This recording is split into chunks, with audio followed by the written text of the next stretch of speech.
भक्ति का जो बल है, उस भक्ति का जो आनंद है, उस भक्ति का जो सुख है, वो हमारे जीवन को एक आनंद की ओर लेकर जाने वाला है। देखिए,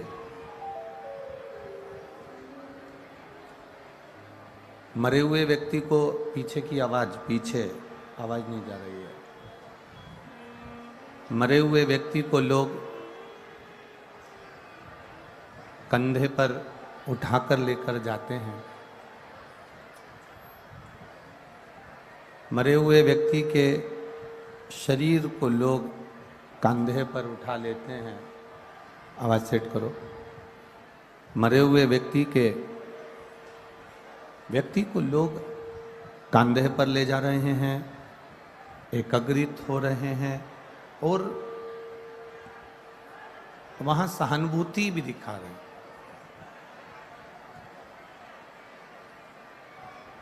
वहां पर सहानुभूति भी दिखाने का प्रयास करते हैं। शिव कथा कहती है, जैसे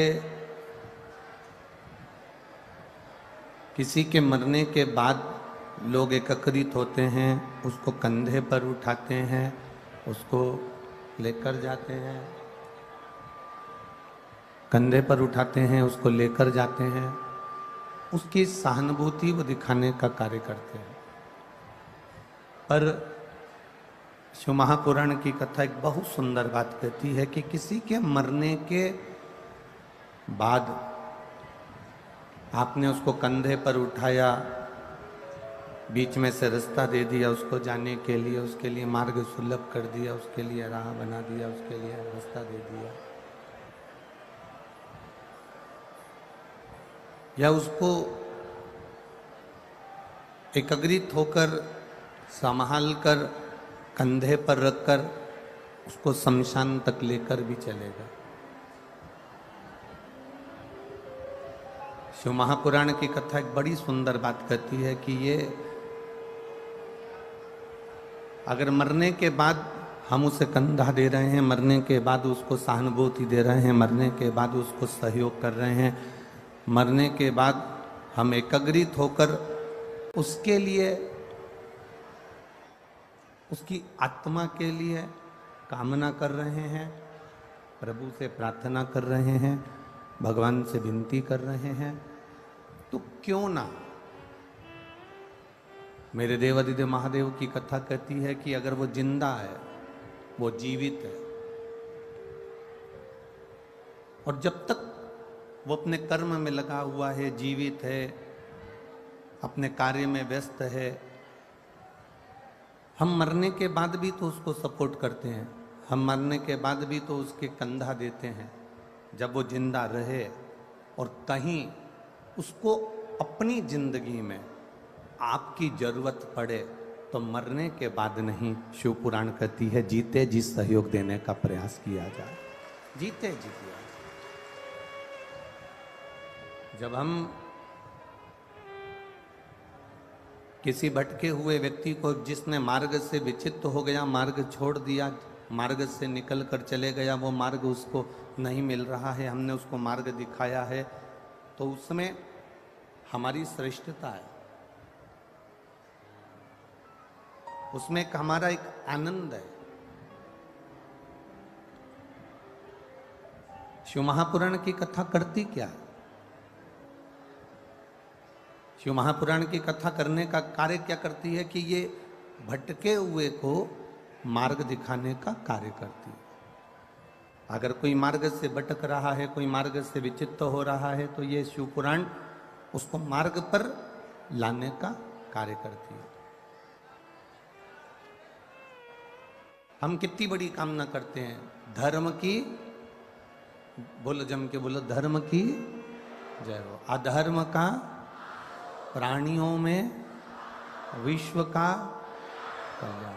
अब हमने एक कामना करी कि विश्व का कल्याण,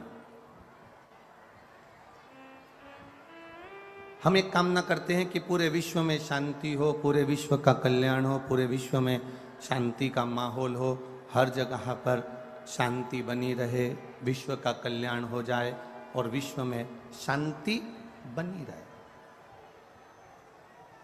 और एक विचार करिएगा अपने भीतर, एक अनुभव अपने अंदर उतारिएगा, एक विचार अपने अंदर उतारिएगा। हम हमारे घर में 8 लोग रह रहे हैं, 7 लोग रह रहे हैं, 6 लोग रह रहे हैं, 4 लोग रह रहे हैं। हमारे भीतर हम कमा खूब रहे हैं, हम संपदा लाभी बहुत रहे हैं, 2-2 3-3 दुकानें हम चला रहे हैं, 2-2 4-4 व्यापार कर रहे हैं, बिजनेस कर रहे हैं या नौकरी कर रहे हैं, तो नौकरी के बाद भी हम साइड का कोई बिजनेस कर रहे हैं, कमा रहे हैं। पर हमारे भीतर वो शांति क्यों नहीं है? हमारे भीतर वो सुख का अनुभव क्यों नहीं है?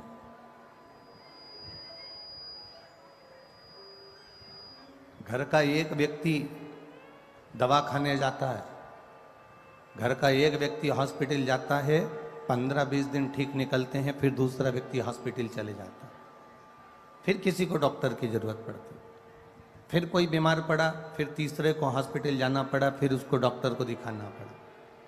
घर का छोटे से छोटा बच्चे से लेकर बड़े से बड़ा तक व्यक्ति डॉक्टर को दिखाने के लिए हर 1 महीने में, 2 महीने में, 4 महीने में, 6 महीने में, 3 महीने में, 5 महीने में जा रहा। कभी एक बात का अनुभव करिए, कभी अपने भीतर ये अनुभव करिएगा, कभी अपने भीतर ये बात उतारिएगा कि ऐसा क्या कारण है कि घर में पहले के लोग तो 30-30, 40-40, 50-50 साल, 60-60 साल तक अच्छे रहते थे, 70-70 साल तक अच्छे रहते थे, उनको डॉक्टर की जरूरत नहीं पड़ती थी। पर अब ऐसा क्या कार्य हो गया कि लोग 15-20 दिन में, 1 महीने में, 4 महीने में, 6 महीने में डॉक्टर के पास जाना पड़ता है, डॉक्टर के पास पहुंचना पड़ता है? कारण क्या है?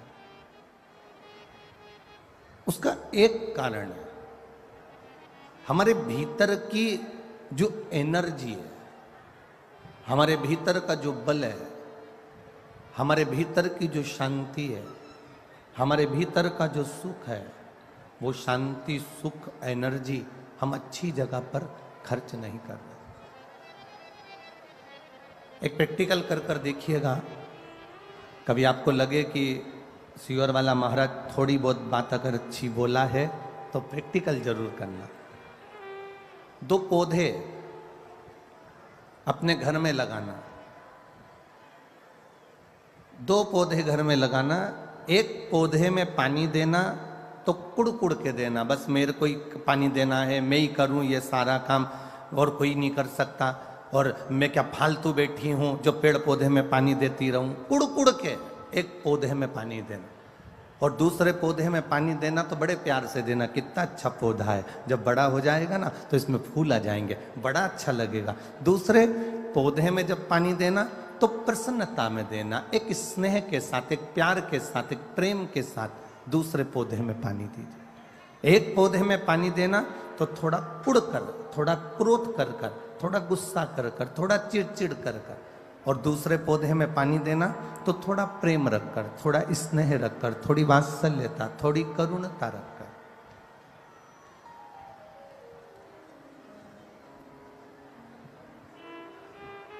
बीच में आवाज नहीं है, पंडाल के बीच में।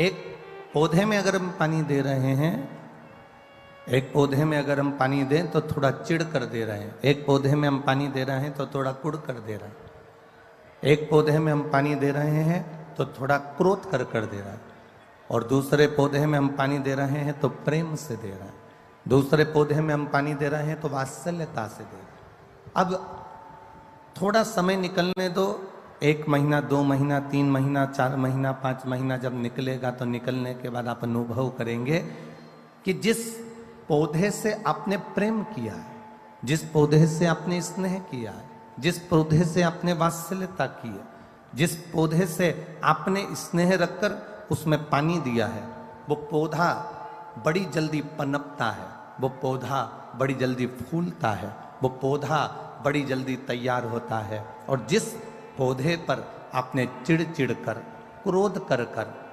गुस्सा कर उस पौधे में पानी दिया है, वो पौधा इतनी जल्दी वृद्धि नहीं कर पाता है, वो बढ़ नहीं पाता है।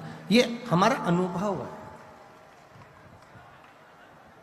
अब घर में सारा सुख है, वो कहते हैं ना, घर में सोफा सेट है, हीरे का सेट है, चांदी का सेट है, डिनर सेट है,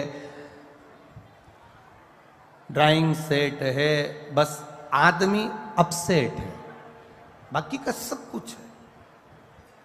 अब जरा विचार करिए कि ये सब कुछ,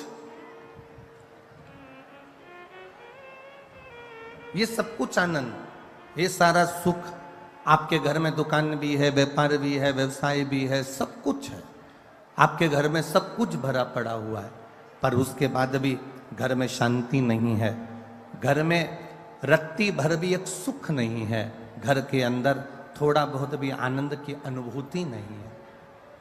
कारण क्या है? क्या कारण हो सकता है ऐसा? ऐसा कारण है क्या? तो कभी अनुभव करिएगा कि हम जो काम कर रहे हैं, हम जो कार्य में लगे हुए हैं, हमारे मन का जो वाइब्रेशन है, हमारे मन का जो तरंग है, हमारे मन की जो सोच है, वो ठीक नहीं बैठ पा रही। घर में रोटी बनाने वाली बहू बना रही है, घर में जेठानी रोटी बना रही है, देवरानी रोटी बना रही है, बहू रोटी बना रही है, उसका वाइब्रेशन से मतलब है एक बहू आई, उसने दाल रख दी, दूसरी बहू आई, उसने कुकर को उतार दिया, तीसरी बहू आई, उसने दाल को छोक दिया, चौथी आई तो मिर्ची काट के चली गई, पांचवी आई तो वो आलू उबाल कर चली गई, छठी आई तो उसने सब्जी को बगाड़ दिया, सातवीं आई तो एक ने आटा निकाला, फिर आई तो एक ने आटा उसना, और एक आई तो अपने पति के लिए 4 पराठे सेक के चली गई, और दूसरी आई तो अपने खुद के बच्चों के लिए रोटी का टिफिन बनाकर चली गई। अब ईमानदारी से बोलना, रसोई घर के अंदर जब तुम्हारी सोच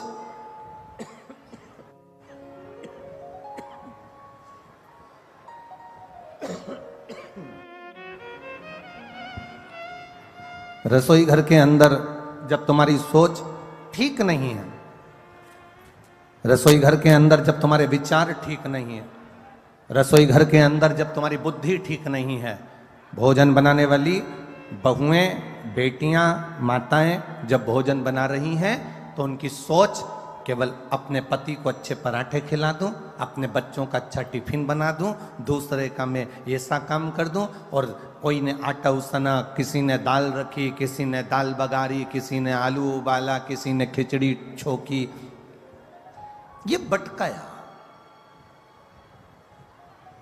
अब लोग कह रहे हैं कि घर में शांति नहीं है, सुख नहीं है, तो उसका केवल एक कारण है कि जो घर की माताएं जो भोजन बना रही हैं, उस समय पर उनकी चित्त वृत्ति, उनकी बुद्धि, उनका मन, उनकी एकाग्रता उस भोजन बनाने में नहीं है। आप में से कितने लोग हैं कभी मैनपुरी में कोई मंदिर का भंडारा हुआ हो तो आप लोगों ने पूरी सब्जी खाई हो? किस किस ने खाई है? जरा हाथ उठाओ, जरा खाई है? हमने भी खाई है हो? ऐसा नहीं कि नहीं खाई। कभी अनुभव करना, वो काशी फल की सब्जी, वो कद्दू की सब्जी, और इतनी मोटी मोटी पूड़ी, इतनी मोटी पूड़ी तुम्हारे घर में कभी नहीं बनी। इतनी ऐसी सब्जी, छिलके वाले कद्दू की, काशी फल की सब्जी तुम्हारे घर में छिलके वाली कभी नहीं बनी, पर भंडारे में वो छिलके वाली सब्जी बनती है, भंडारे में वो मिक्स वेज सब्जी बनती है, भंडारे में वो राम भाजी बनती है, भंडारे में मोटी मोटी पूड़ी बनती है। उसके बाद भी आप जब भोजन करते हो भंडारे का, वही भोजन अपने घर में जाकर बनाकर खाना, उसमें स्वाद नहीं आएगा, पर जो भंडारे में करा उसका स्वाद बढ़ जाता है। भंडारे के भोजन का स्वाद बढ़ गया, और तुमने जो घर में बनाया उसमें स्वाद नहीं आया। उसका कारण क्या था? उसका कारण क्या है? क्या हमारे घर में भोजन ठीक नहीं बनता? क्या हमारे घर में मसालों की कमी है? क्या हमारे घर में सब्जी की कमी है? क्या हमारे घर में वो तेल नहीं डलता जो भंडारे में डलता है? उसमें कोई चीज की कमी नहीं है। तुम्हारे यहाँ जो भोजन बन रहा है और मंदिर में जो भोजन बन रहा है, उसमें एक अंतर है। मंदिर में जब भोजन बनता है, भंडारे का भोजन बनता है, तो हम ये भाव से बनाते हैं कि भगवान को भोग लगेगा। और घर में जो भोजन बनाते हैं हम इस भाव से बनाते हैं कि मेरे बच्चे का टिफिन अच्छा लगा दूं, मेरे पति के पराठे अच्छे बना दूं, उसके बाद जेठानी आएगी वो बनाएगी चली जाएगी, देवरानी आएगी वो अपना बनाएगी चली जाएगी, सास के लिए 4 रोटी सेक के रख देंगे। अब कोई सास से कहे कि तुम्हें भोजन क्यों नहीं भा रहा, कोई सास से कहे कि तुम रोटी नहीं खाती आजकल, तो सास कैसे कहे कि इस भोजन में स्वाद नहीं आ रहा, क्योंकि तुम प्रेम से देना भूल गई, तुम प्रेम का व्यवहार भूल गई और तुम प्रेम से बनाना भूल गई। जिस दिन तुमने करुणा, प्रेम, वात्सल्यता से ये भोजन सिद्ध करा, उस दिन उस भोजन में अपने आप शुद्धता का भाव आएगा, सुंदरता का भाव आएगा और उसमें स्वाद बढ़ता चले जाएगा। क्या है ऐसा शिव पुराण में?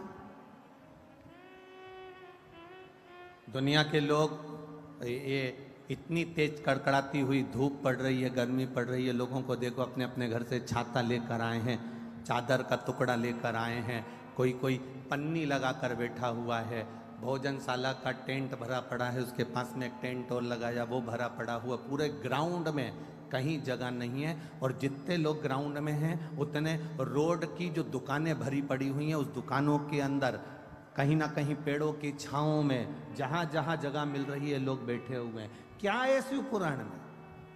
शंकर की कथा में ऐसा क्या तत्व है? शिव की कथा में ऐसा क्या रस तत्व है?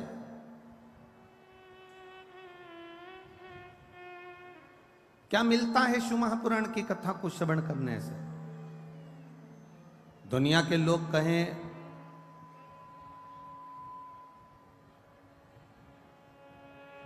कि भगवान शंकर के पास में कुबेर का खजाना है,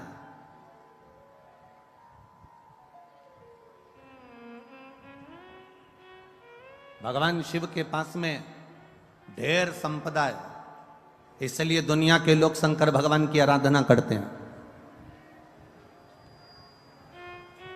बहुत अच्छे से सुनना महाराज, तब अधिक मास की शिव महापुराण की कथा चल रही है, अपनी जिंदगी में उतारिएगा। लोग कहते हैं शिव जी के पास में कुबेर का खजाना है, शंकर भगवान के पास में अपार धन है, शिव जी के पास में अपार संपदा है, इसलिए दुनिया के लोग शंकर जी का भजन करते हैं, शिव जी पे एक लोटा जल चढ़ाते हैं, शंकर जी की भक्ति करते हैं, इसलिए लोग शिव जी की पूजन करते हैं, उनसे मांगने के लिए, उनसे पाने के लिए।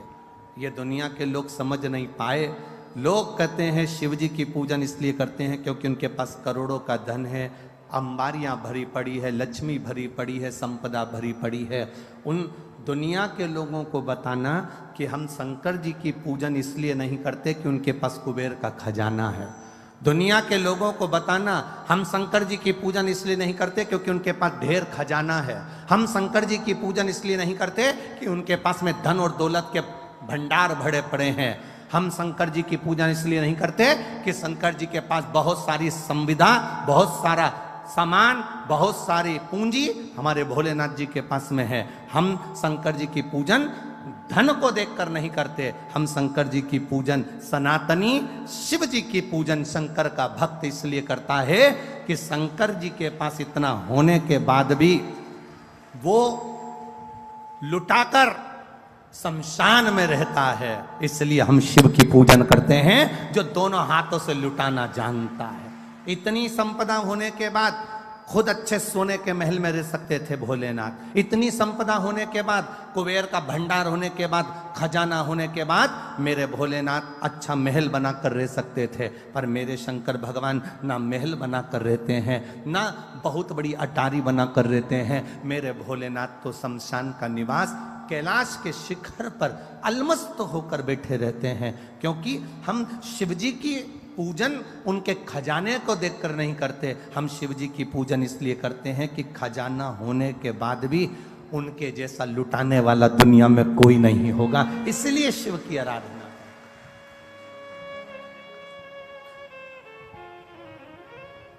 कौन होगा जो दुनिया में इतना खजाना लुटा देगा? आज के जमाने का व्यक्ति अगर कमाता है तो अपने बेटे को देता है, आज के जमाने का व्यक्ति थोड़ा बहुत कमा के लाता है तो अपनी पत्नी को देता है, आज के जमाने का व्यक्ति अगर कमा कर लाएगा तो अपने परिवार को देगा, पर मेरा ओघड़दानी, मेरा त्रिकालदर्शी, मेरा कैलाशी, मेरा अविनाशी, मेरा शंभु, मेरा शंकर अपने पास कुछ नहीं रखता। हमेशा दिया, रावण को सोने की लंका दे दी, भस्मासुर को कंकण दे दिया, जो मर्जी पड़ी मेरे शंभु को वो उठा उठा कर दे दिया। वो अपने पास कुछ नहीं रखता, भंडार दुनिया के भरता है, वो तो वीराने का निवास करता है, अलमस्त होकर रहता है, सुख के साथ रहता है।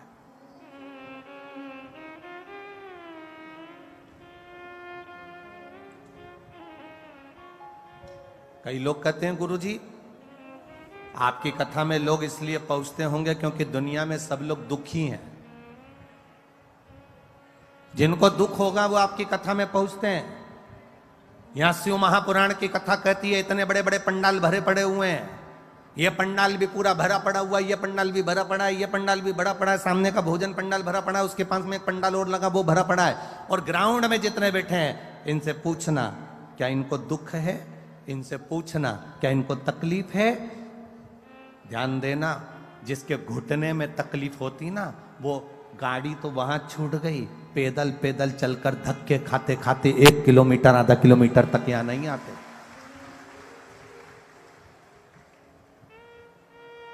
ना तो इनको कोई शरीर में कष्ट है और ना इनके धन की कमी है, संपदा की भी कोई कमी नहीं है इनके यहाँ। तुम ये मत सोचना कि हम एक बिस्कुट का पैकेट दे रहे हैं या हम इनको पानी का पाउच दे रहे हैं या हम इनको पानी की बोतल दे रहे हैं, ये बेचारे गरीब होंगे या साधारण। ना ना ना ना, शंकर का भक्त, शिव का उपासक दुनिया में कभी गरीब नहीं होता। जिसके पास शिव है वो दुनिया का सबसे बड़ा सेठ है, वो दुनिया का सबसे बड़ा करोड़पति है। जिसके पास में शंकर रूपी रत्न भरा पड़ा है, जिसके पास में एक लोटा जल जिसके हाथ में है, समझ लेना उसके पास करोड़ों की दौलत उसके हाथ में है। वो कभी जिंदगी में गरीब नहीं हो सकता। वो आनंदित होता है, वो सुखमय होता है, वो आनंद की राशि होता है।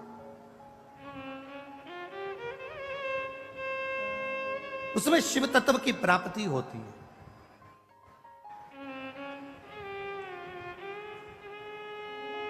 जो दुखी होता है, लोग कहते हैं किसी को दुख होगा ना इसलिए कथा में पहुंचेंगे। ना ना ना, अरे दुख होता तो कथा में आते। अरे बोलो तो सर, कई लोग कहते हैं, एक व्यक्ति से पूछा क्यों रे तूने क्यों पी,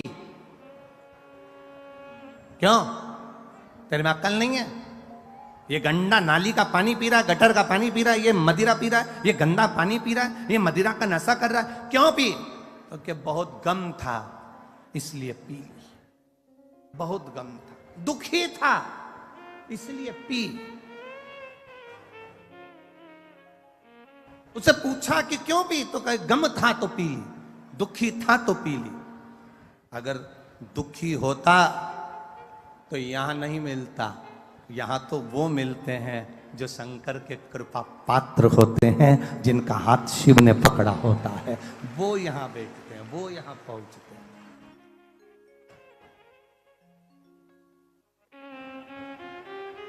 वो शिव तत्व है, अवघड़ी है। तेरी कृपा बिना न हिले एक भी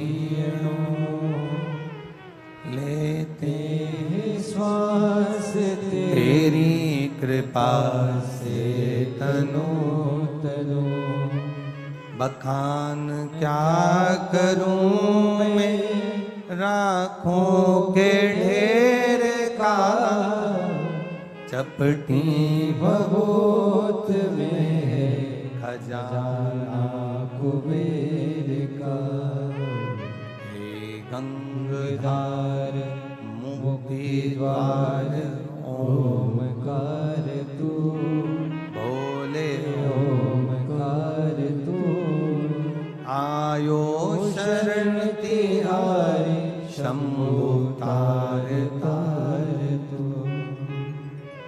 हम करें शिव की आराधना, हम करें भगवान शंकर का भजन, हम करें भगवान शिव की भक्ति, हम करें भगवान शंकर का गुणगान, हम करें भगवान शिव का स्मरण।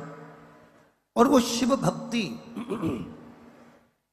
वो शंकर भगवान का गुणगान, वो भगवान शंकर की अविरल भक्ति हमारे जीवन को सुख प्रदान करने वाले खींचरा गला। हमारे शिव की भक्ति हमारे जीवन को आनंदता प्रदान करने वाली है। आप करो।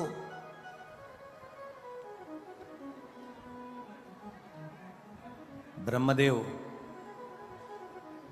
भगवान विष्णु जी से कह दिया, तुम्हारे पिता कौन है? भगवान नारायण ने कह दिया, मेरे पिता स्वयं देवादिदेव महादेव है।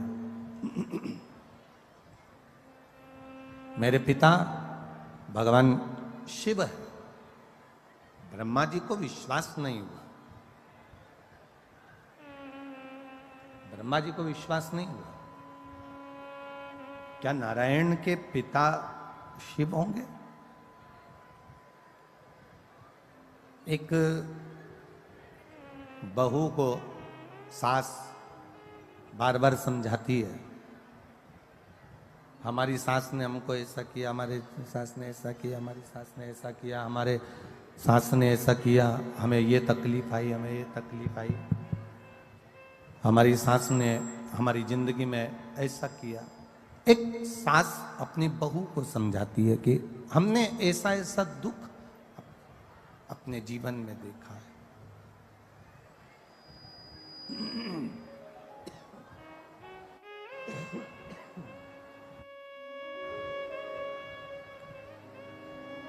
हमने ऐसा ऐसा दुख अपने जीवन में देखा है। हमारी सास का जो स्वभाव था, हमारे सास का जो स्वभाव था, वो बड़ा कठिन था, बड़ा कठोर स्वभाव। भगवान नारायण ने ब्रह्मा जी से कहा, भगवान नारायण ने ब्रह्मदेव से कहा कि मेरे जो पिता है ना, भगवान शिव, वो साधारण नहीं है। ब्रह्मा जी ने भगवान विष्णु जी से कहा, अगर आप कहते हो कि शंकर भगवान आपके पिता हैं, भगवान ब्रह्मा जी कह रहे हैं अगर आप कह रहे हो कि भगवान शिव आपके पिता हैं, भगवान देवादिदेव महादेव आपके पिता हैं, तो ये तो बड़ी आश्चर्य की बात है, बड़ी विचित्र बात है। तो भगवान विष्णु ने कहा, क्यों आपको भरोसा नहीं है क्या? आपको विश्वास नहीं है क्या कि शिव मेरे पिता हैं? ये आपको भरोसा नहीं है? ये आपको विश्वास नहीं है? नहीं। एक किसी के घर में घुसना और एक किसी के दिल में घुसना, एक घर में प्रवेश करना और एक हृदय में प्रवेश करना बड़ा कठिन है।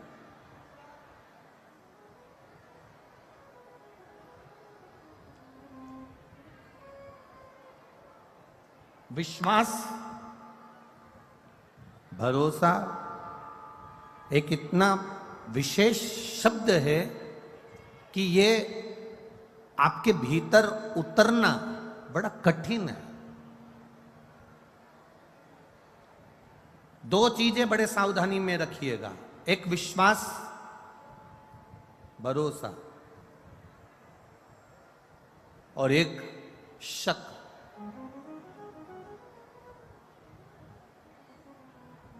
ये दो चीजें बड़ी ध्यान रखने वाली बात है।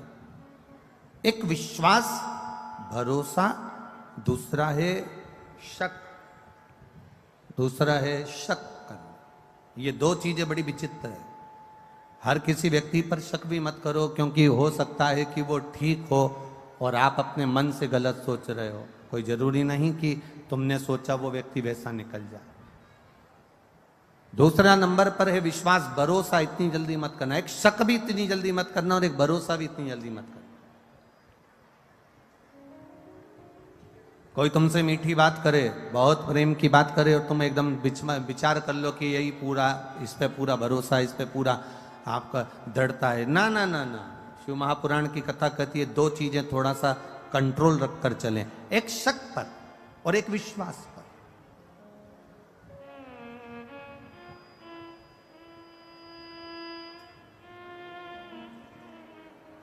और हम तो आपसे भी कहेंगे, जितने लोग कथा सुनने आए, जितने भी यहां पंडाल में बैठे हैं, और जितने लोग आस्था चैनल पर सुन रहे हैं, और जितने फेसबुक यूट्यूब पर सुन रहे हैं, आपसे भी निवेदन है, आपका विश्वास शिव के प्रति हो, आपका विश्वास भगवान की कथा के प्रति हो, आपकी दृढ़ता परमात्मा के प्रति हो, तो आप कथा में जाओ। और आपका अगर विश्वास नहीं है, आपका भरोसा नहीं है, आपकी दृढ़ता नहीं है, तो आपको कथा में जाने की जरूरत नहीं। अपने घर पर रहो, 4 रोटी ज्यादा खाओ, आराम से टीवी देखो और सो।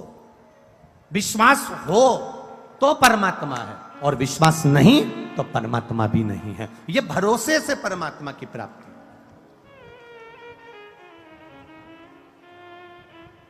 एक विश्वास के साथ अगर आप भगवान की भक्ति कर रहे हो, एक दृढ़ता के साथ आप भगवान का भजन कर रहे हो, एक विश्वास के अनुकूल आप भगवान की भक्ति को धारण कर रहे हो, आप विश्वास के साथ परमात्मा का भजन कर रहे हो, तो ये मानकर चलना कि परमात्मा तुम्हारे साथ में है।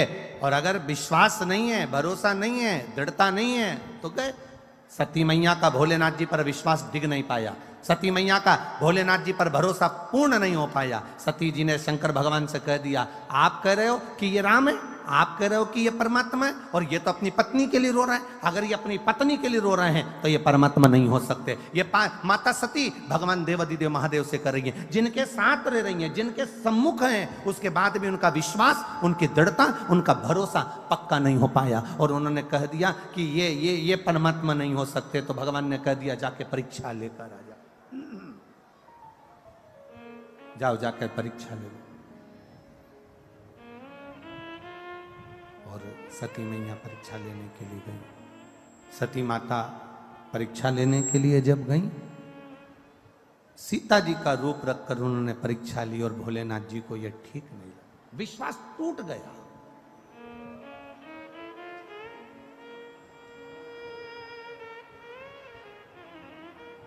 पति जरा सा फोन पर बात कर रहा है और पत्नी ने शंका करना चालू कर दी, समझ लो घर टूटने वाला है।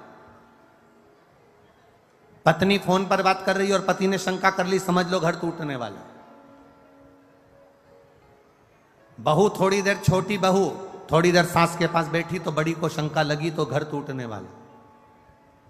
किस शंका में हम जिंदगी जी रहे?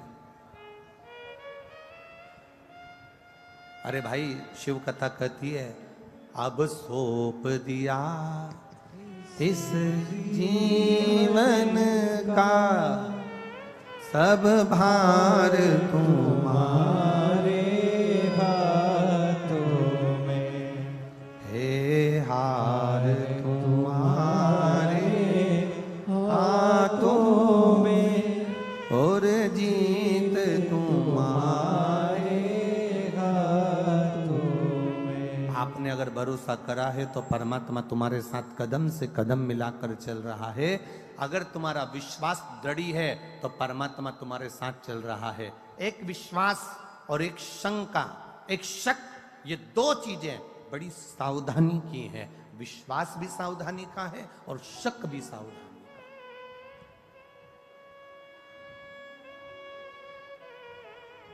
ब्रह्मा जी को विश्वास नहीं हुआ कि शंकर भगवान विष्णु के पिता हैं, ये विश्वास नहीं हुआ। दुनिया के लोगों को भी विश्वास नहीं हुआ था क्या शंकर जी पे 1 लोटा जल चढ़ाने से सारी समस्या का हल हो जाता है? दुनिया के लोगों को भी विश्वास नहीं हुआ था क्या बेलपत्र खाने से शुगर और बीपी का लेवल बराबर हो जाता है? एक बेलपत्र शंकर जी पे चढ़ी हुई खाने से क्या थायराइड ठीक हो सकता है? विश्वास नहीं था लोगों को। क्या एक बेलपत्र खाने से सोरायसिस की बीमारी ठीक हो सकती है? लोगों को विश्वास नहीं था। क्या एक शंकर भगवान की आराधना करने से क्या 20 साल में, 25 साल में, 10 साल में, 8 साल में, 15 साल में गर्भ ठहर सकता है? विश्वास नहीं था लोगों।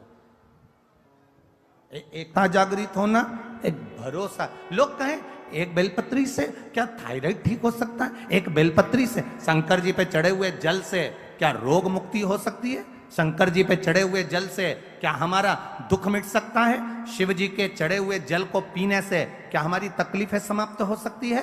कभी जिंदगी में मौका मिले, सियोर वाले महाराज पर अगर भरोसा भी ना करो तो अपनी जिंदगी में गीता प्रेस गोरखपुर की एक शिव महापुराण की कथा, एक शिव महापुराण की पोथी हिंदी की खरीद कर लेकर आना और उसको लाकर पढ़ना चालू करना। स्कंद पुराण खरीद कर लाना, उसको पढ़ना चालू करना। लिंग पुराण खरीद कर लाना, उसको पढ़ना चालू करना। उसमें आपको मिलेगा कि शंकर भगवान के शिवलिंग में वो बल होता है कि अच्छी रोगों को भी चढ़ा हुआ जल उस रोग को भी समाप्त कर देता। ये शिव तत्व है, ये ओघड़ी है शंकर।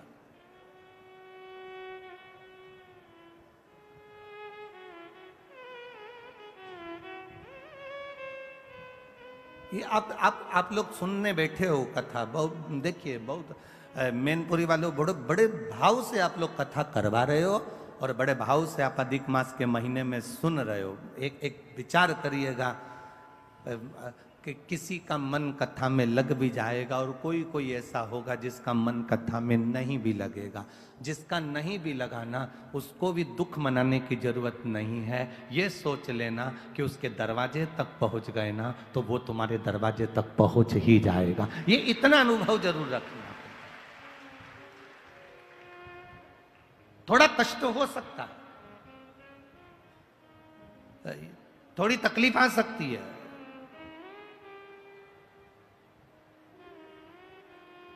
हम कल भी कथा में कहे थे कि वीआईपी जगह से आने के लिए आप कार्यकर्ता से झगड़े नहीं, वीआईपी जगह से आने के लिए आप प्रशासन से कुछ बोले नहीं, वीआईपी जगह से आने के लिए आप कुछ ना करिए।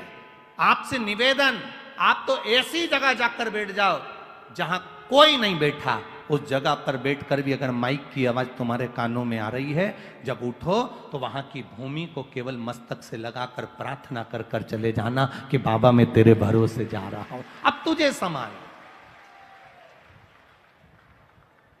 अब तुझे संभाल लेना, अब तुझे देख लेना। अब मैं क्या बोलूं, मैं क्या देखूंगा। खाली ना प्रेशर बड़ा बाबू, खाली न जाता कोई दर से तुम्हारे, मैं भी खड़ा हूँ नदी बाहे फसारे। ब्रह्मा जी को विश्वास नहीं हुआ कि नारायण भगवान के पिता शिव हो सकते हैं। यह भरोसा नहीं, यह विश्वास नहीं। हमको भी भरोसा नहीं होता, हमको भी विश्वास नहीं होता है क्या शिव जी पे चढ़ा हुआ जल रोग से मुक्ति दे सकता है? क्या शंकर भगवान पे चढ़ी हुई बेलपत्र खाने से शुगर बीपी बराबर रह सकता है? आप में से कई लोग बैठे होंगे जो बहुत दिन से शुगर के लिए बेलपत्र खा रहे होंगे और आपकी भी शुगर लेवल में बाबल चला रहा होगा, दवाई की जरूरत नहीं पड़ रही होगी। ये उसके ऊपर है, भरोसे के साथ खाइए।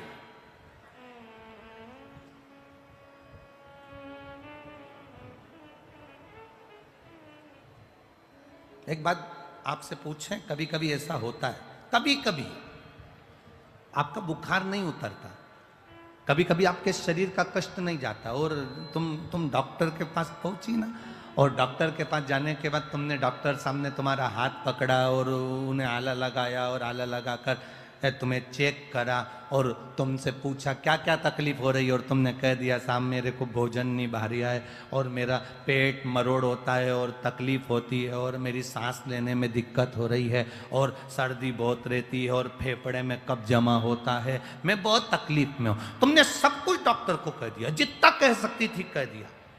अब क्या हुआ? डॉक्टर ने गोली दी और गोली तुम कब जाकर खाओगे? घर जाकर।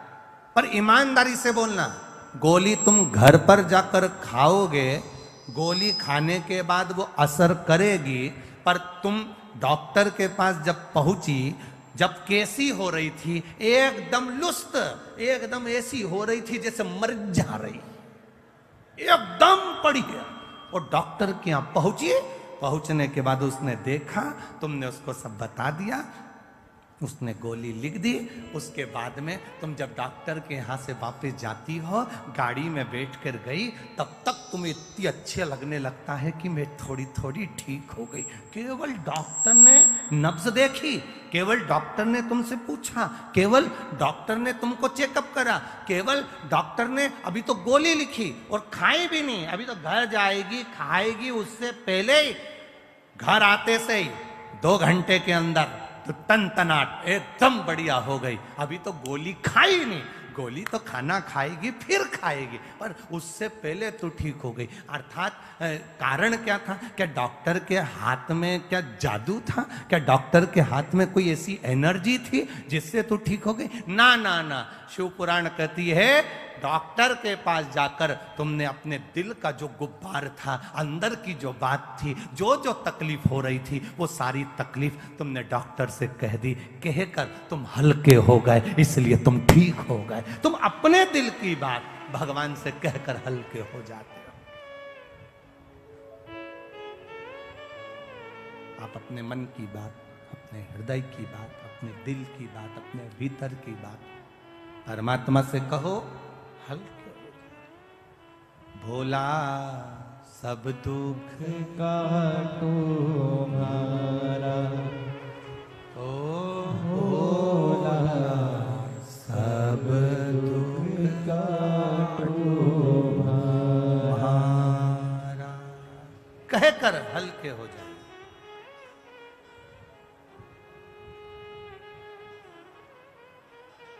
भोले बाबा जपूं तेरी माला, मेरे बाबा जपूं तेरी माला, भोला सब दुख काटो हमारा, ओ भोला सब दुख काटो। अपने दिल की बात कहकर हम देवादिदेव महादेव से बोलकर हल्के हो गए।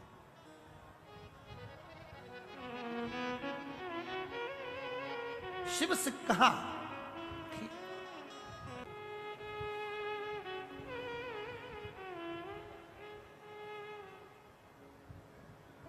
किससे जाकर कहें?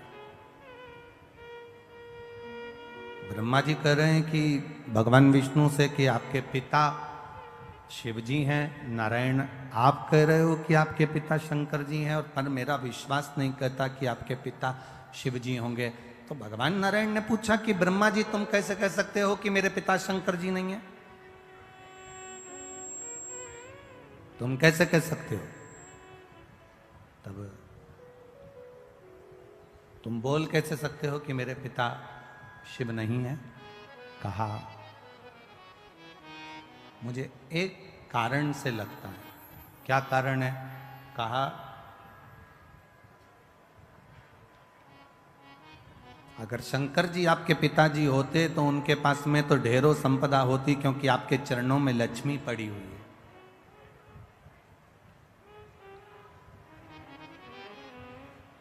आपके चरणों में लक्ष्मी है, आप वैकुंठ का निवास करते हो, आपके पास में ढेरों संपदा है, आपके पास में ढेरों सुख है, लक्ष्मी है, अष्ट लक्ष्मी आपके पास में विराजमान है, ढेरों संपदाएं आपके पास में विराजमान है, ढेरों संपत्ति आपके पास में विराजमान है। और आपके पिताजी भगवान देवादिदेव महादेव को देखो तो कैलाश पर रह रहे हैं, शमशान में रह रहे हैं। उनके पास में क्या है? गले में सांप पड़ा हुआ है, धतूरा रखा हुआ है, बेलपत्र रखी हुई है, गंगा जी का जल रखा हुआ है, मुंडों की माला, रुद्राक्ष की माला, केवल यही उनके पास में।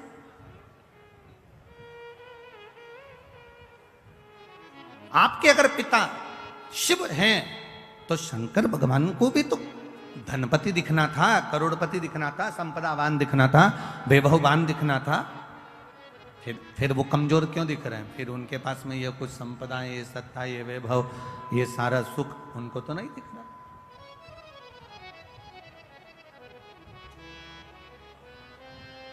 भगवान नारायण ने भगवान ब्रह्मा जी से कहा, भगवान नारायण भगवान ब्रह्मा जी से कहते हैं कि ब्रह्मा जी तुम समझ नहीं सकते कि शिव है क्या। शिव क्या है समझ नहीं सकते।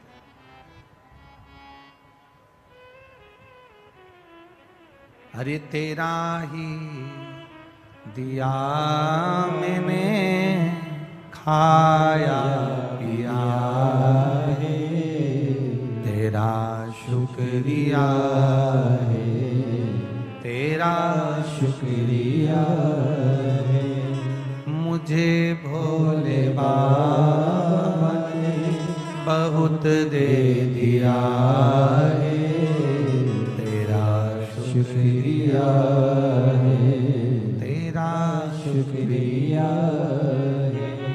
ये जायदाद दी है, औलाद दी है, ये जायदाद दी है, औलाद दी है। मुसीबत में हर वक्त इमदाद दी है, मुसीबत में हर वक्त इमदाद दी है।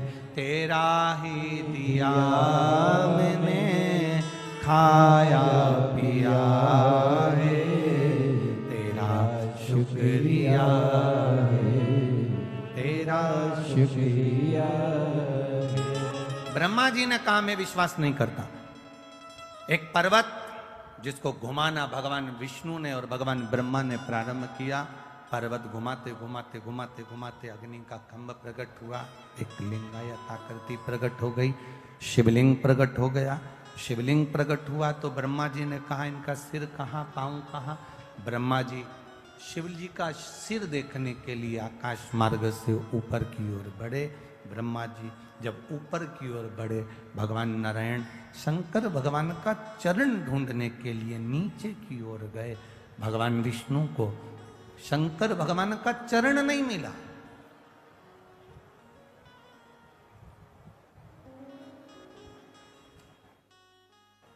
ढूंढ रहे हैं। भगवान विष्णु वापिस आ गए, ब्रह्मा जी से कह दूंगा चरण नहीं मिला। वापिस। और कितनी विद्वत्ता है मेरे नारायण में, कितनी विद्वत्ता भरी है मेरे भगवान विष्णु में। वो शंकर जी के चरण को ढूंढने के लिए गए। और ब्रह्मा जी की विद्वत्ता देखिए, वो शीश ढूंढने के लिए गए। सार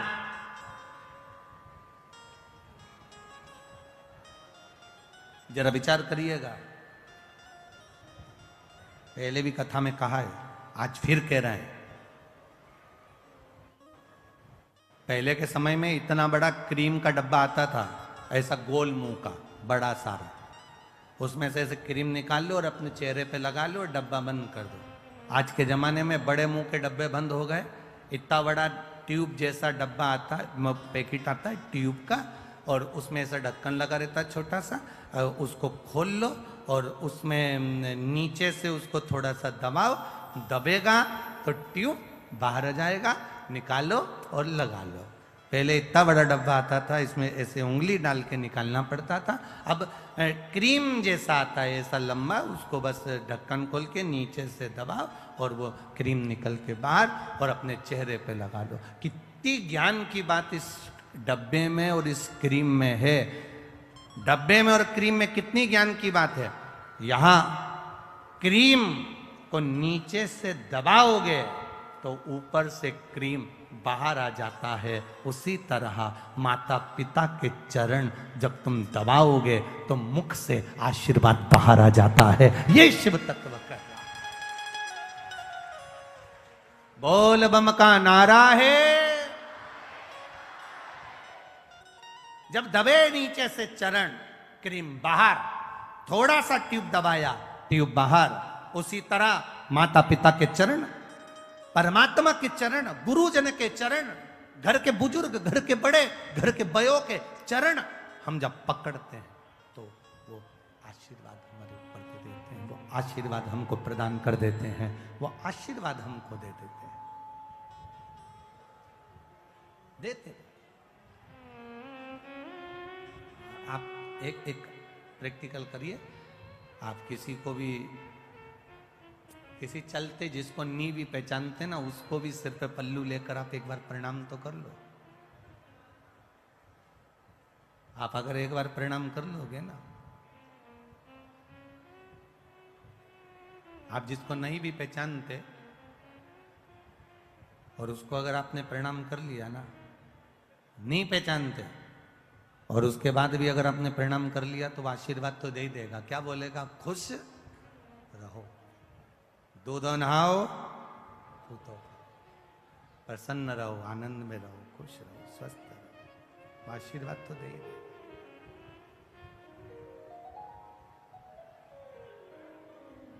अब जरा विचार करिए, प्रणाम करने का फल कितना है, नमन करने का फल कितना है।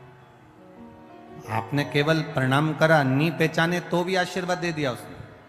शिव जी के चरण ढूंढने के लिए भगवान नारायण गए, वापिस आए, ब्रह्मा जी गए, शीश नहीं मिला, गौ माता को लेकर आ गए, केतकी के फूल को लेकर आ गए, दोनों को लेकर सामने खड़े हो गए। भगवान विष्णु से पूछा कि चरण मिला? भगवान नारायण ने कह दिया नहीं मिला। शंकर भगवान के सामने भगवान नारायण ने एक शब्द सत्य का बोल दिया, इसलिए उनका नाम सत्य नारायण पड़ गया।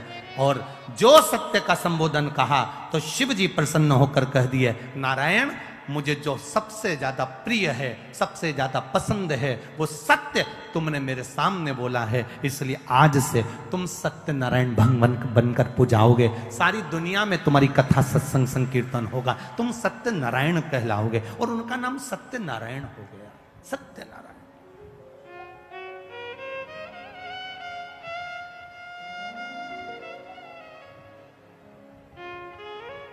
ब्रह्मा जी से पूछा, ब्रह्मा जी से कहा कि ब्रह्मदेव अब आप ये बताइए कि आपको शीश मिला है, आपको क्या भगवान शंकर का सिर मिला? ब्रह्मा जी ने कहा हाँ मिला। ना मानो तो गौ माता से पूछ लो। गाय से कहा शीश मिला है, गौ माता ने एक रोटी के लिए झूठ बोल दिया, झूठ बोला। शंकर भगवान ने श्राप दे दिया कि तेरा पूरा शरीर पूजाएगा पर तेरा मुख अपूज्य रहेगा।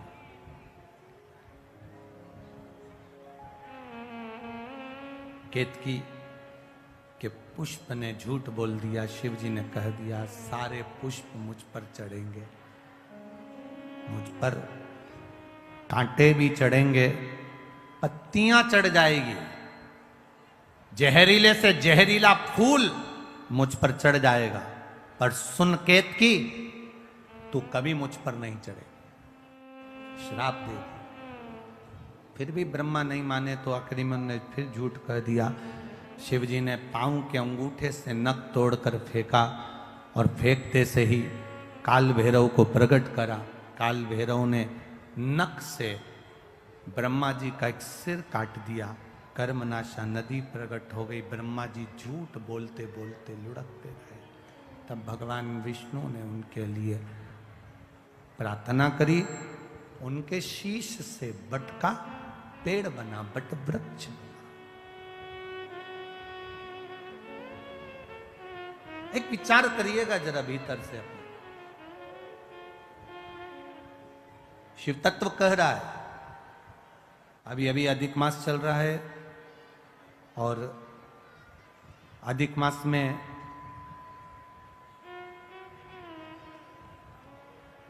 प्रयास करिएगा कि जितना बन सके अपनी जिंदगी में उतना शिव तत्व को प्राप्त करने का प्रयास करिए। एक जुआरी जरा सा फूल पत्ती भगवान पर फेंक देता है और वो राज सिंहासन पर जाकर बैठ जाता है। तो ये जो सावन का महीने में जो अधिक मास आता है ये कोई साधारण नहीं है महाराज। सावन के महीने में जो अधिक मास आता है ये कोई साधारण नहीं।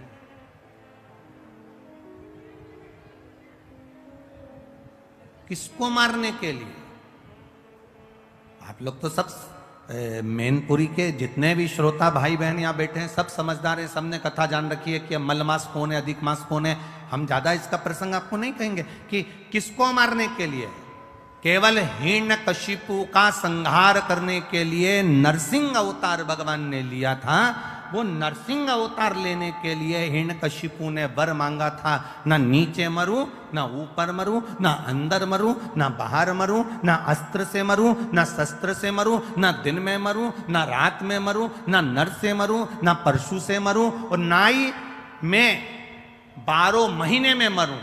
भगवान ने तथास्तु कह दिया था। और एक अधिक कर कर मेरे भगवान ने एक अधिक कर कर मलमास को प्रकट करा, अधिक मास को प्रकट करा, और अधिक मास को प्रकट कर कर उसको उस अधिक मास में नरसिंह भगवान प्रकट होकर हिरण्यकशिपु का संहार करे। अब समझने वाली बात देखिए शिव महापुराण की, सावन में जो अधिक मास पड़ता है उसका प्रभाव क्या होता है, अब समझिएगा जरा।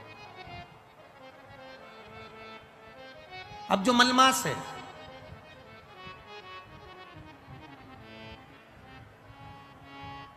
इसको मलमास कहते हैं।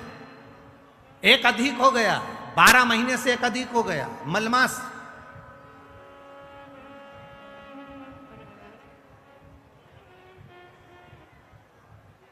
तनख्वाह से ज्यादा मिल रहा है। कभी कभी 40,000 रुपए तुम्हारी तनख्वाह है और 40,000 रुपए से ज्यादा कहीं से कमा कर कोई लेकर आया और अपनी पत्नी को दिया, और पत्नी पूछ ले जी ये कहां से आया, तो ये समझ लेना कहां से आया हो, स्मरण में रहिएगा। 12 महीने से ज्यादा हो गया, मलमास है। कोई भी देवी देवता इसको स्वीकार नहीं कर रहा था। एक भी देवता ने मलमास को सम्मान नहीं दिया। जहां से 12 महीने तो लोग सम्मान देते हैं, पर मलमास को कोई सम्मान देने को तैयार नहीं हुआ। मलमास रोता था, देवताओं के पास जाता था, प्रार्थना करता था, मेरा कल्याण करिए, मैंने नरसिंह अवतार धारण करा है, नरसिंह अवतार हुआ है मेरे मास में, तुम कृपा करो। मलमास को कोई नहीं पूछता, सब ईर्ष्या करते, सब नफरत करते, सब उसको पूछते नहीं।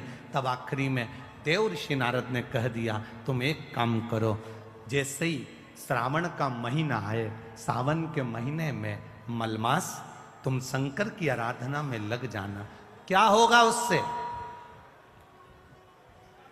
अगर सावन के महीने में मलमास कह रहा है, अगर मैं इतने समय से कर रहा हूं, कई साल निकल गए पर अभी तक भगवान ना मिले, अभी तक मुझे मेरा आदर ना हुआ, अभी तक मेरा सत्कार ना हुआ, और तुम कह रहे हो कि सावन के महीने का इंतजार करो। श्रावण का महीना जब आएगा तुम शिव की आराधना करना, शंकर भगवान तुम्हारा आदर भी कराएंगे, सम्मान भी कराएंगे। जो तुमको आज तक नहीं मिला वो देव अधिदेव महादेव तुमको दिला सकते हैं, वो दुनिया में कोई नहीं दिला सकता। जो शिव दिलाएंगे, जो ओघड़दानी दिलाएंगे, वो कोई नहीं दिला सकता। करो सम्मान। मलमास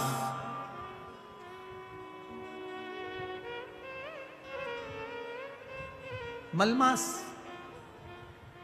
रो रहा है। सावन का महीना, आपको पहले भी कथा में कहा था, सारी समस्या का हल, जम के बोलो जरा, जम के बोलो, 1 लोटा जल। पर सावन के महीने में, अरे जम के तो बोलो, 2 लोटा जल। अब तुमसे कोई पूछे कि ये लोगों को तो बुद्धि ना जाने दुनिया के लोगों की कहाँ चली गई, हमें तो स्मरण में नहीं आता। दुनिया के लोग जो ये कावड़ लेकर जाते हैं, तो कावड़ वाले पर लोग कमेंट्स करते हैं कि कावड़ क्यों ले जा रहे हो, कौन ले जा रहे हो, क्या काम है, तुम ये कर लो, तुम वो कर लो, तुम ये करो, तुम वो करो, क्या रखा है कावड़ ले जाने में, क्या रखा है शिव जी पे जल चढ़ाने में। हम उनको कहना चाहेंगे, कभी एक बार मौका मिले तो स्कंद पुराण और स्कंद पुराण का काशी खंड,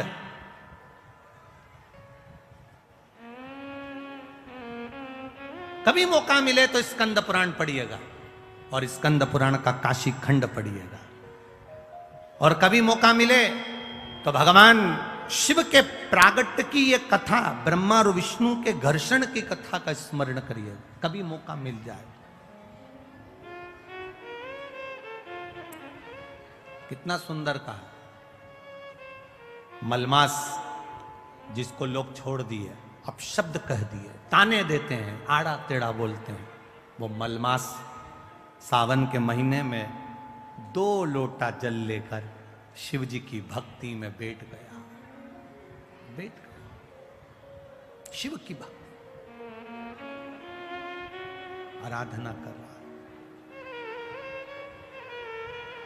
शिव जी की भक्ति कर रहा है, आराधना कर रहा है, 2 लोटा जल हाथ में लेकर बैठा है, आराधना कर। सावन का महीना पूर्ण होने वाला है और मलमास भगवान शिव की भक्ति में लगा तो शंकर जी के नेत्र खुल गए। शिव जी ने जाकर पूछ लिया, भगवान देवाधिदेव महादेव ने जाकर, भगवान शंकर ने जाकर पूछ लिया, आखिर बात क्या है। मलमास नेत्र बंद कर हाथ में जल लेकर बैठा, शिव जी को समर्पित करने के लिए शंकर की भक्ति में डूबा था, शिव नाम की भक्ति में तल्लीन।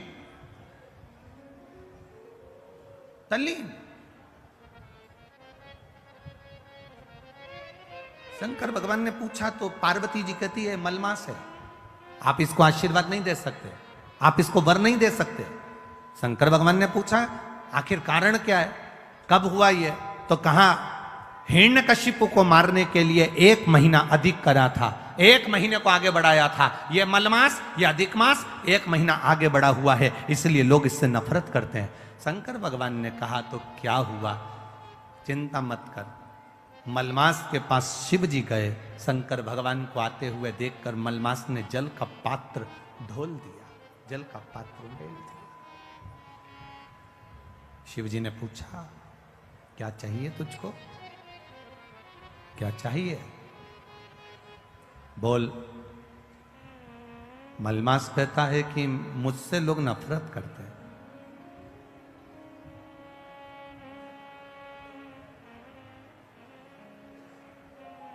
देखो राहु भी शिव की आराधना करता है, चंद्र भी शिव की आराधना करता है। लोग कहते हैं ये देवता ब्राह्मण के हैं, ये देवता क्षत्रिय के हैं, ये वे देवता वैश्य के हैं, ये देवता शूद्र के हैं। शिव महापुराण की कथा कहती है दुनिया के लोगों ने देवताओं को भले बांट लिया हो, कोई ने कह दिया राम जी क्षत्रिय है, तो कोई कहे भगवान कृष्ण ये हैं, तो कोई कहे भगवान ये हैं। पर शिव महापुराण की कथा कहती है शंकर की आराधना करने वाला ब्राह्मण हो, क्षत्रिय हो, वैश्य हो, शूद्र हो, भगवान शिव को ये मतलब नहीं है। शंकर जी तो ये जानते हैं कि उसके हृदय में भाव कितना है और मुझे इसकी झोली में देना कितना है, ये शिव तत्व जानता है, उससे मतलब नहीं है मेरे महादेव।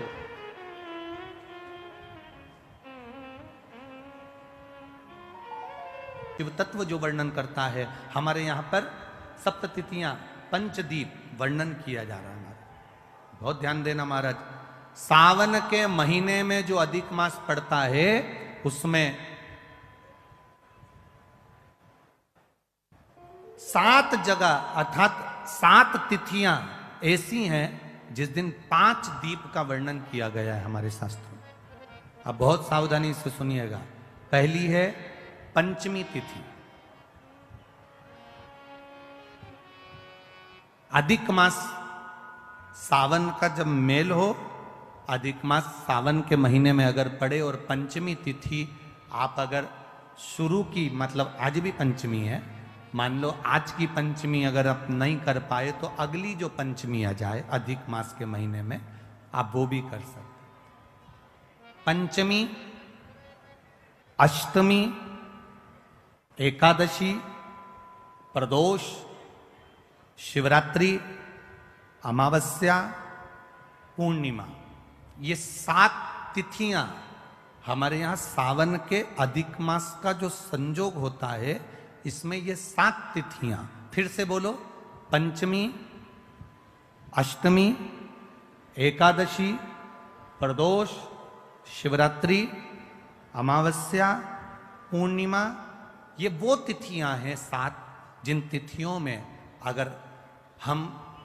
5 दीप घृत के, घी के 5 दिए अगर अपने दरवाजे के बाहर केवल भगवान की भक्ति के लिए, शिव तत्व की प्राप्ति के लिए, वैसे तो दीप लगाना चाहिए, तुलसी के क्यारे के पास लगा दो, मंदिर में लगा दो, या शिवालय पर लगा दो, या देवालय पर लगा दो।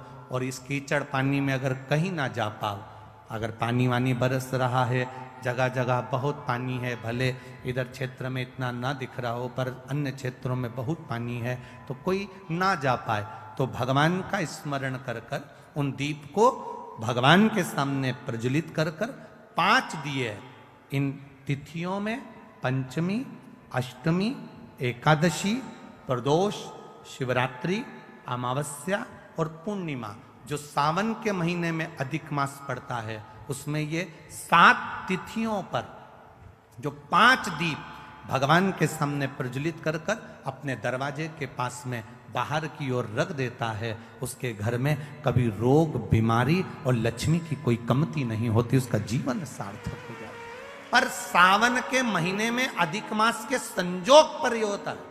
बाकी के समय पर अधिक मास कोई से भी अगर महीने में आ गया, आषाढ़ का आ गया या कोई महीने में कार्तिक का आ गया अधिक मास, या कोई अन्य महीने में आ गया, तो उसका प्रमाण नहीं है महाराज। सावन के महीने में अगर अधिक मास पड़ रहा तो ये 5 तिथियां। अब कई लोग कहते हैं गुरुजी पंचमी हम 2 लें, 2 पंचमी आएगी, 2 एकादशी का वर्णन आ जावे, तो हम कौन सी? तो यहां एक भी अगर आप कर रहे हो 7 तिथियों में से एक भी अगर ये नहीं कर पाओ तो अगली कर लो, अगली नहीं कर पाओ तो ये स्मरण में रहकर उसको करा। मल मास में प्रार्थना कर, शिव जी आकर दर्शन दे। सावन का महीना, मलमास हाथ जोड़कर भगवान शंकर से निवेदन कर, प्रार्थना है। कोई मुझे पूछता नहीं, कोई मुझे सम्मान देता नहीं, कोई मेरा आदर करता नहीं, आप कृपा करेंगे सब। आप अगर दया करेंगे तो सब होगा। जा पर कृपा राम की होई, ता पर कृपा करे सब को। अगर आप कहेंगे तो सब कुछ हो सकता है। अब शिव जी ने कहा एक काम करो, चलो मेरे साथ, मेरे साथ चलो। भगवान नारायण के पास में लेकर चली गए और शिव जी मलमास को भगवान विष्णु के पास लेकर जा रहे हैं। जब पहुंचे भगवान नारायण के पास में, जब भगवान विष्णु के पास में, जब भगवान नारायण के पास में जब पहुंचे, नारायण ने जैसे ही देवादित्य महादेव को देखा,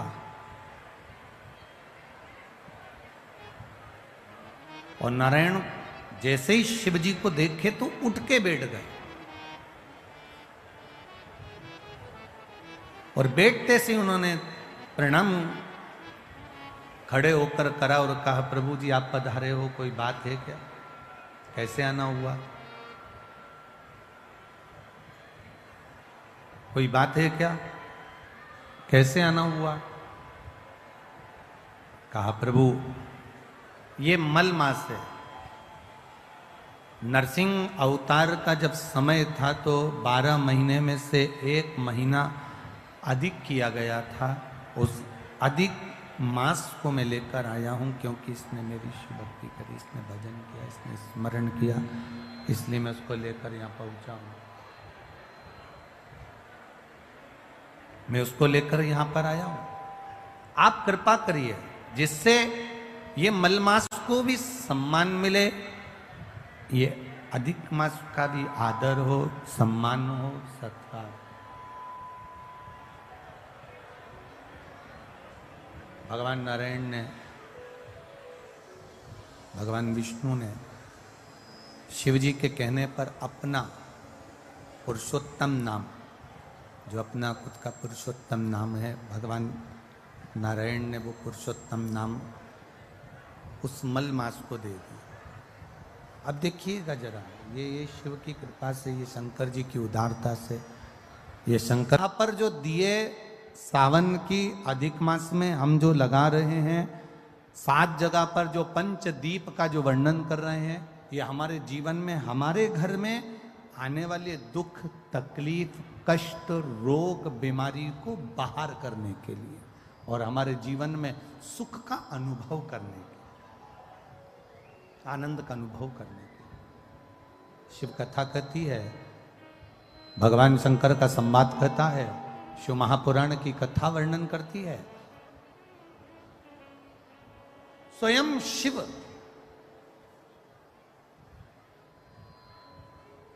भगवान नारायण के कहने पर मलमास को भी वर प्रदान कर देते। स्वयं भगवान नारायण ने तो वर दिया, साथ में स्वयं देवाधिदेव महादेव ने भी वर दिया। और महादेव ने कहा, सुन मलमास, जिस समय पर घड़ी पल नक्षत्र समय बदलते बदलते तो मलमास सावन के महीने में जब आएगा, सावन के महीने में जब तू पहुंचेगा और जो अपने हृदय से मेरी आराधना मल मास में, पुरुषोत्तम मास में, अधिक मास में करेगा, शिव जी कहते हैं उसकी जिंदगी में कभी कोई दुख मैं आने नहीं दूंगा। ये शिव तत्व की प्राप्ति, ये शंकर जी के मूल तत्व की प्राप्ति है, भगवान देवाधिदेव महादेव की प्राप्ति का अंदर सहज नहीं है। शिव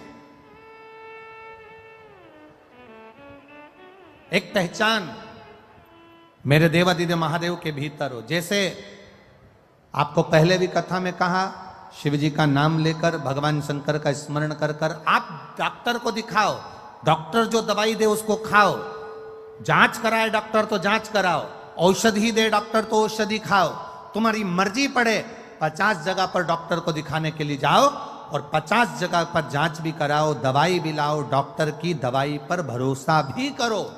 पर शिव महापुराण की कथा कहती है, साथ में भगवान शिव का तत्व कह रहा है, शिव महापुराण की कथा कह रही है, साथ में शंकर जी पे चढ़ा हुआ एक लोटा जल और एक बेलपत्री का भाव अपने जीवन में उतारना प्रारंभ करिए। ये जीवन का सुख प्रदान कर देगा, ये जीवन का एक आनंद की अनुभूति करा देगा, सारी समस्या का हल बोल बम का नारा है। आवाज नहीं आई, जरा दम से बोलो, बोल बम का नारा है। एक बेलपत्र, एक लोटा जल का महत्व भगवान देवाधिदेव महादेव वर्णन कर रहे हैं, शिव तत्व कह रहा, भगवान शंकर की कथा का आया समय, ब्रह्मा जी का सिर बड़ का पेड़ बन गया, बट वृक्ष बन गया।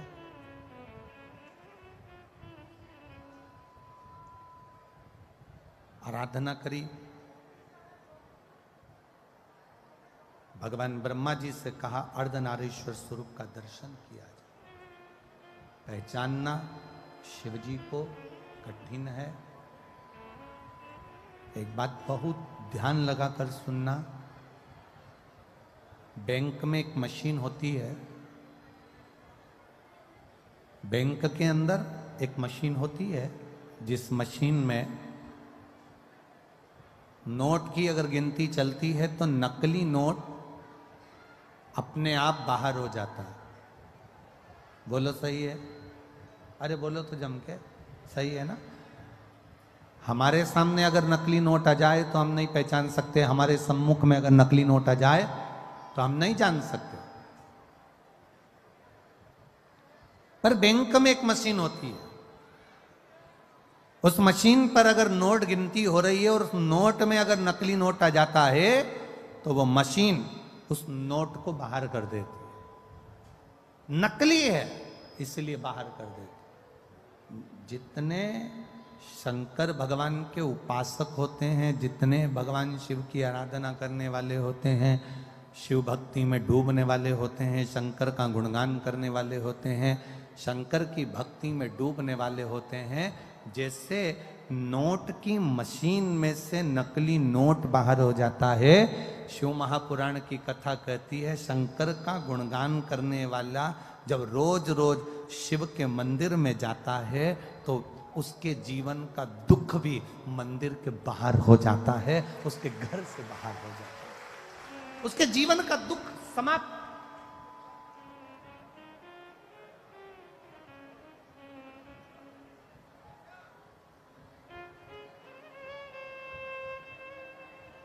जिस दिन हमने ये विचार कर लिया कि हम दूसरे के दोष ना देखें, हम केवल उसके गुण देखें, उस दिन जिंदगी की एक व्यक्ति अपनी पत्नी से कहता है, सुनो, अरे सुनती हो?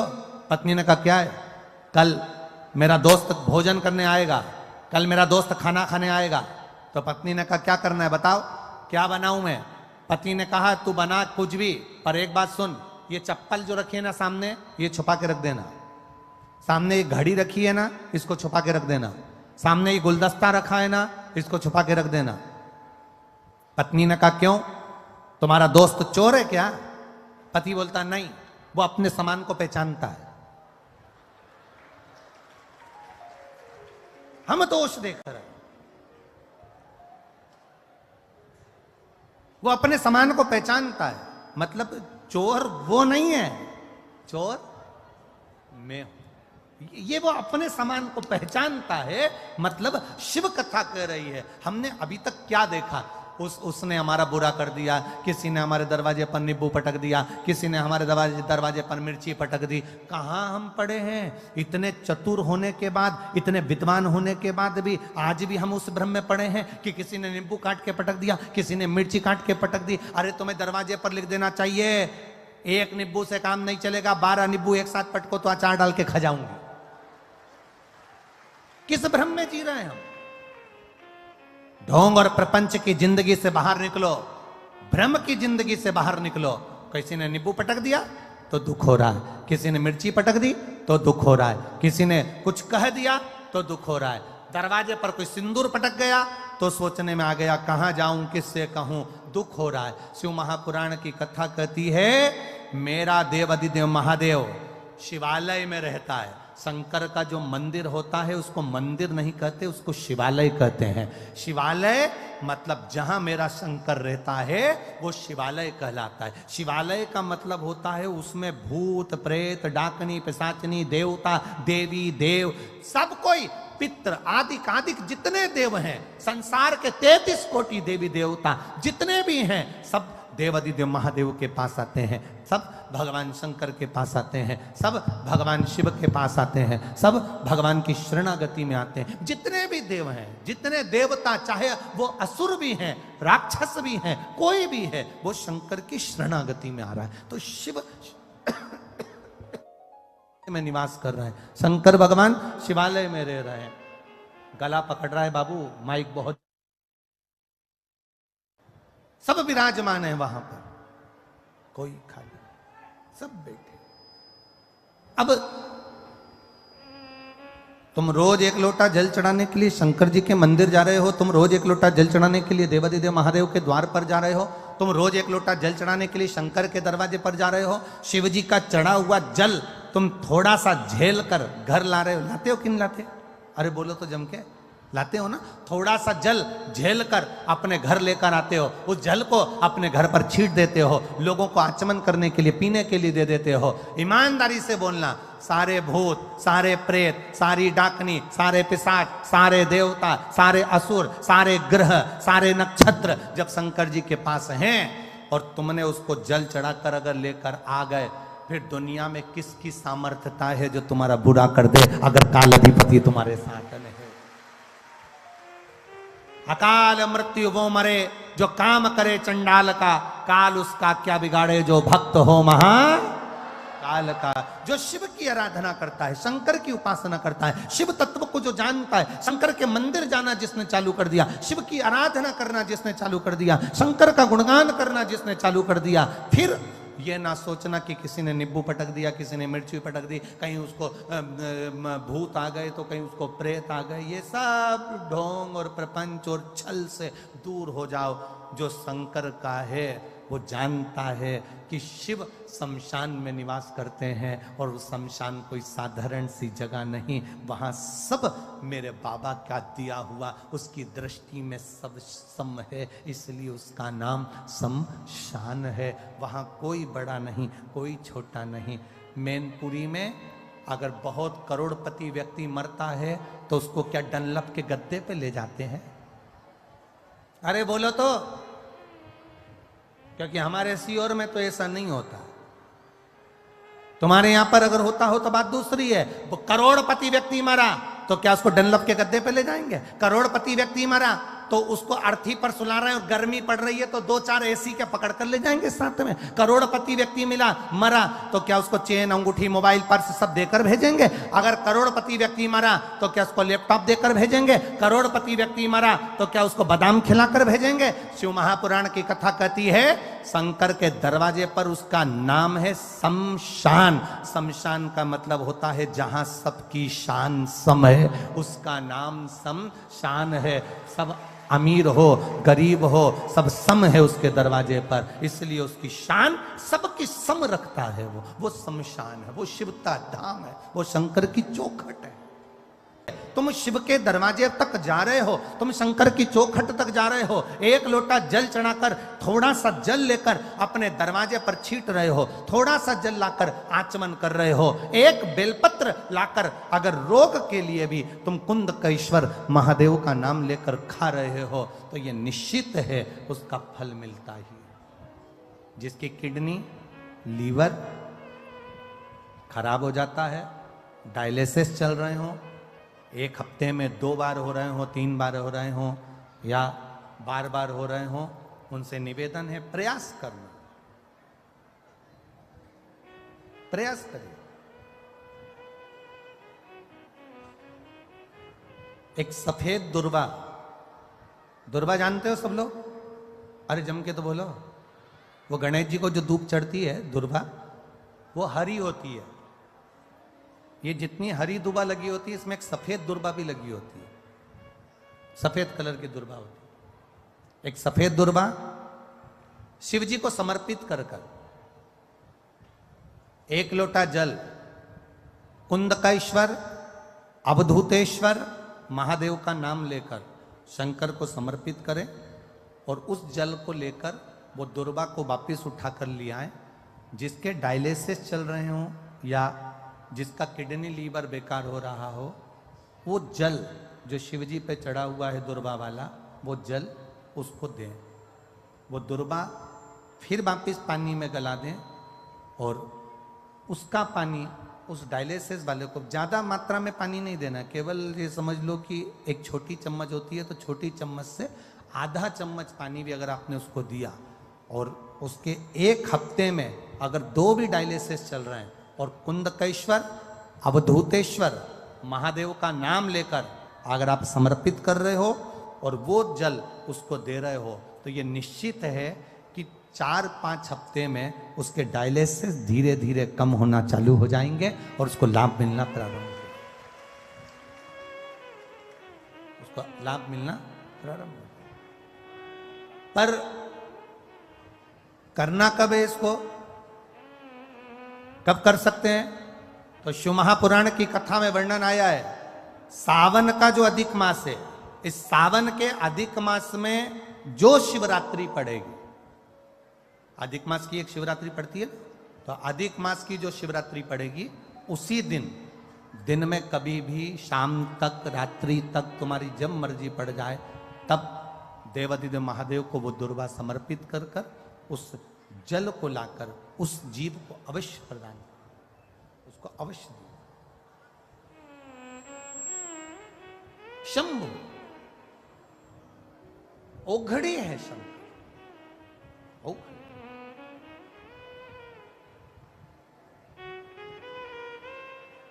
शिव कथा कहती है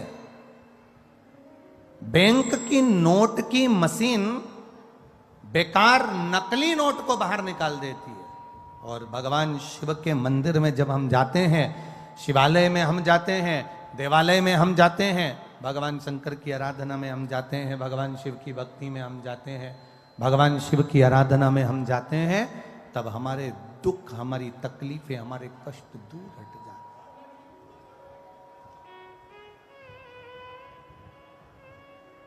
हैं। मेरे भोले तेरा सहारा है,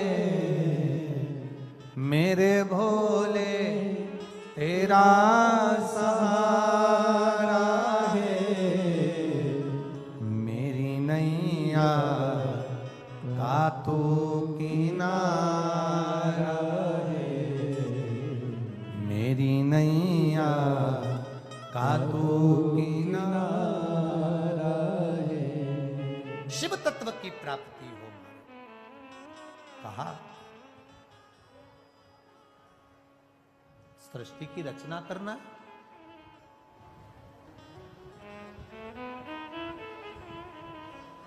ब्रह्मा जी ने मन में सोचा कि ये सृष्टि की रचना तो मैं कर लूंगा, इसमें कोई बड़ी बात नहीं है। सृष्टि की रचना करना ये सरल सी बात है, मैं कर सकता हूं। ब्रह्मा जी के मुख से एक अहंकार का शब्द जो निकला, ये सृष्टि तो मैं बना सकता हूं। जिसके मुख से शब्द के पीछे का जो शब्द निकलता है, अगर वो निकल रहा है तो समझ लेना कि उसके अंदर अहंकार समाहित होके जा रहा है। शब्द के पीछे का अगर शब्द निकल रहा है तो समझ ले अहंकार समाहित होते। जैसे कोई व्यक्ति कह देता है पानी वानी है क्या, घड़ी वड़ी देखना है जरा, मतलब घड़ी तो है, ये बड़ी शब्द कहां से आ गया। पानी तो है पर वानी शब्द कहां से आ गया। कपड़े वपड़े हैं क्या, पानी वानी है क्या, रोटी वोटी है क्या, घड़ी वड़ी है क्या। कई लोगों की आदत होती है प्रसाद वरसाद है क्या। अब ये प्रसाद तो है कि बरसात कहां से आ गया, घड़ी तो है वड़ी कहां से आ गई, पानी तो है वानी कहां से आ गई, कपड़ा तो है वपड़ा कहां से आ गया। शिव महापुराण की कथा कहती है जिसके संबोधन में ऐसे शब्द के बाद में शब्द लगने लगे, पानी वानी है क्या, रोटी वोटी है क्या, घड़ी वड़ी है क्या, ऐसे शब्द के पीछे के जो शब्द व्यक्ति लगाने लगे, समझ लेना उसके भीतर अहंकार प्रवेश कर गया है। और जब शब्द के पीछे के शब्द आने लगे तब अहंकार उसमें प्रवेश कर गया, तब समझ लेना कि एक ना एक दिन वो अब धीरे से कहीं ना कहीं ऐसी उलझन में उलझने वाला है कि वो कम से कम 10 साल तक सुलझने ही वाला नहीं है। ये शब्दों के संबोधन से पहचाना जाए। आपके घर में अगर बहू, बच्चे, बेटे, पति, पत्नी, कोई भी अगर ऐसे शब्द बोलता है, दादा, दादी, नाना, नानी, कोई ऐसे शब्द बोलता है, कोई भी शब्द, एक शब्द के पीछे का शब्द, क्यों रोटी वोटी है क्या, समझ लेना समय आ गया, गड़बड़ है, जरूर कोई ना कोई इसमें अहंकार समाहित हो गया। इसके शब्दों में जब अहम के शब्द जुड़ गए हैं तो ये बर्बाद करने वाले।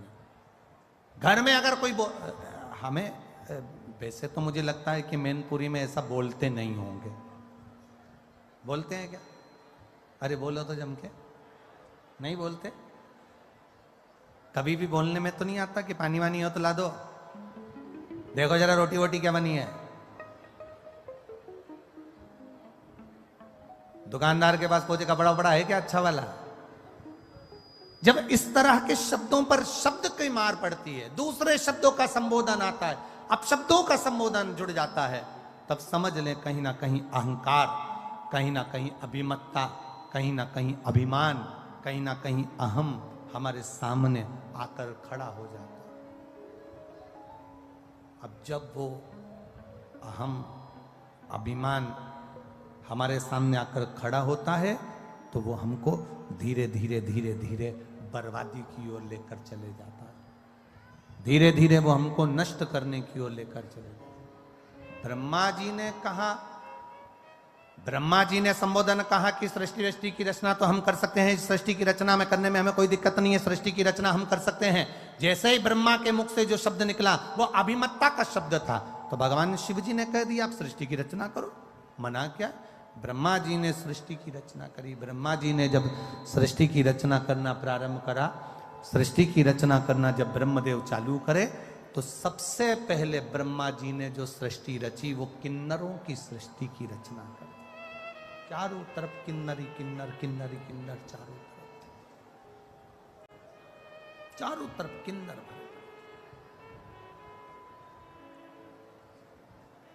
भगवान नारायण को हंसी आ गई। शिव जी ने देखा कि तुमने हंसा, अच्छा कार्य नहीं किया है महाराज, तुम हंसे हो, ये ठीक नहीं है। हे नारायण, विकलांग पर, मंदबुद्धि पर, दुर्बल पर, बहुत मोटे व्यक्ति पर, छोटे नाटे से व्यक्ति पर, कोई हाइट में कम है, ठिग्गा रह गया, नाटा हो गया, उस व्यक्ति पर, मंदबुद्धि पर, कमजोर पर, शरीर से रोग से ग्रसित व्यक्ति पर, किन्नर पर 6 से 7 नाम हमारे शास्त्र वर्णन करते हैं। इन 7 लोगों पर जो हंसता है उसको एक जन्म उसी का लेना पड़ता है जिस पर वो हंसा है। एक जन्म उसको उसी का लेना पड़ता है। एक जन्म वो वैसा ही निकाल दो।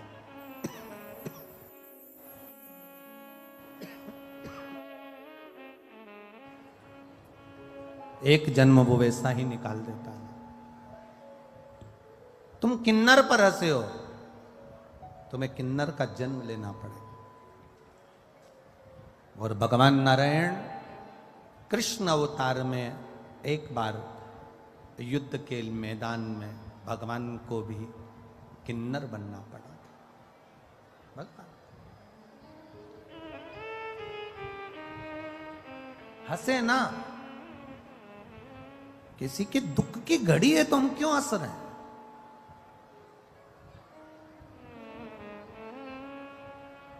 कोई नारी का अपमान कर रहा है, कोई नारी को गाली दे रहा है, कोई स्त्री को मार रहा है, कोई स्त्री को ताना दे रहा है, कोई स्त्री रो रही है और हम हंस रहे हैं, हम प्रसन्न हो रहे हैं। ये श्रेष्ठता नहीं है।